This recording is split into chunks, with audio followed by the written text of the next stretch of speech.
Assalamualaikum warahmatullahi wabarakatuh.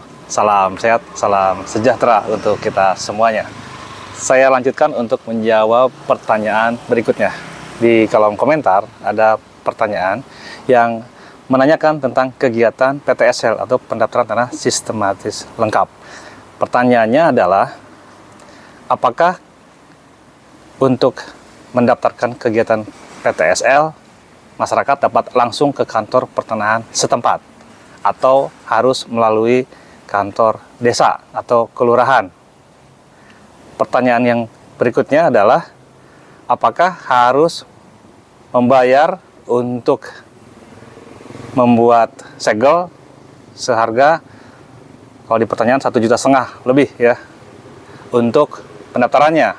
Kemudian juga ada juga pertanyaan berikutnya, ketika mengambil sertifikat apakah harus membayar juga uang yang besar juga, ya hitungannya bisa lebih dari 3 jutaan. Nah, jawaban dari pertanyaan ini saya coba akan jawab. Yang pertama, kegiatan pendaftaran tanah sistematis lengkap itu adalah kegiatan pemerintah. Kemudian yang bertugas untuk melaksanakannya adalah di Kementerian ATR BPN. Nah, Kementerian ATR BPN kemudian di kantor pertanahan diberikan kewenangan oleh Kementerian ATR BPN untuk melaksanakan kegiatannya. Dan untuk lokasi yang menjadi lokasi PTSL itu di SK-kan. Artinya ada SK-nya, ada surat keputusannya. Jadi misalnya tahun ini, tahun 2024, sudah ditentukan lokasinya, desa mana untuk kegiatan PTSL. Bisa beberapa desa, bisa satu desa, tergantung dari surat keputusan dan targetnya. Dan ketika sudah ada keputusan, maka barulah tim akan turun ke lokasi tersebut untuk melakukan kegiatan pendaftaran tanah sistematis lengkap. Nah, ketika kegiatan dilaksanakan, maka barulah berkas-berkas diminta dari masyarakat, kemudian dilakukan kegiatan pengukurannya juga.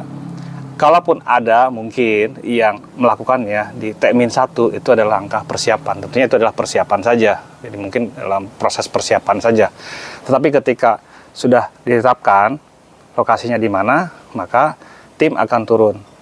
Jadi ada tim pengumpulan data fisik dan tim pengumpulan data yuridis. Tim pengumpulan data fisik itu akan melakukan kegiatan pengukuran secara serentak. Pengukuran dapat menggunakan drone dan juga dapat nanti dikombinasikan dengan menggunakan RTK atau total session, atau juga dikombinasikan dengan pita ukur. Setelah sebelumnya tentunya ada sosialisasi di lokasi tersebut. Nah, kemudian di tahun berjalan selesai. Kegiatan ini dibiayai oleh pemerintah. Apa yang dibiayai? Yang dibiayai adalah kegiatan pengukuran dan kegiatan pendaftaran tanahnya.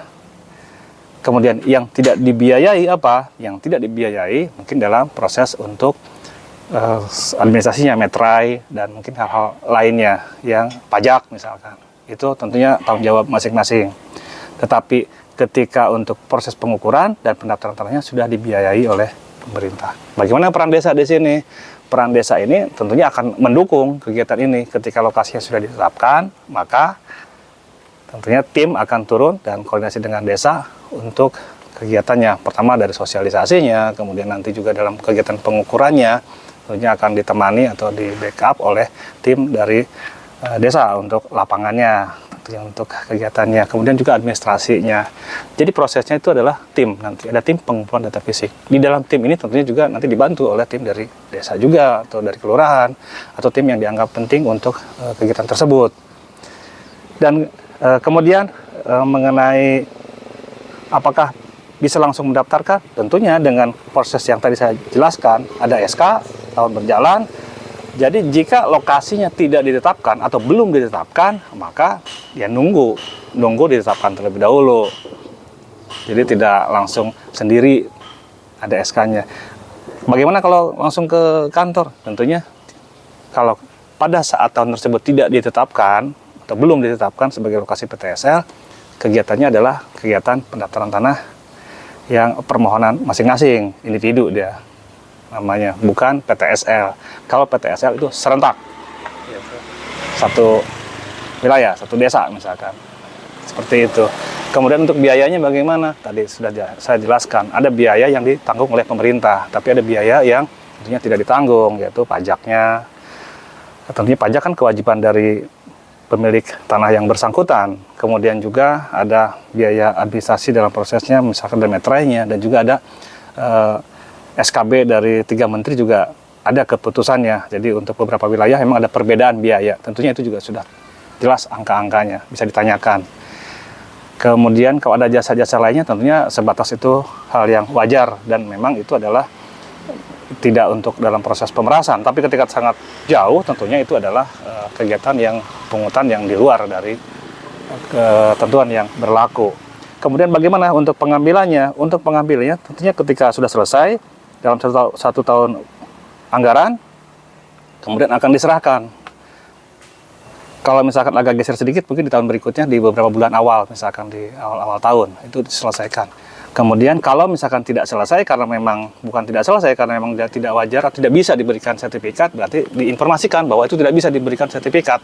Kalau yang diberikan sudah jadi, itu akan diserahkan. Prinsipnya itu akan diserahkan kepada yang bersangkutan, kepada pemilik bidang tanah tersebut. Nah, adapun ada yang mungkin dikuasakan, diwakilkan, atau dikumpulkan, atau dikoordinir, nah ini tentunya perlu dikoordinasikan sebetulnya siapa yang mengkoordinir. Nah kalau mengkoordinir tentunya ada kesepakatan juga, jangan sampai nanti ketika dikoordinir, yang mengkoordinir itu menentukan angka semuanya sendiri. Jadi prinsipnya dari kantor pertanahan setelah selesai diserahkan kepada yang bersangkutan. Nah kalau ada kuasa berarti kekuasaannya.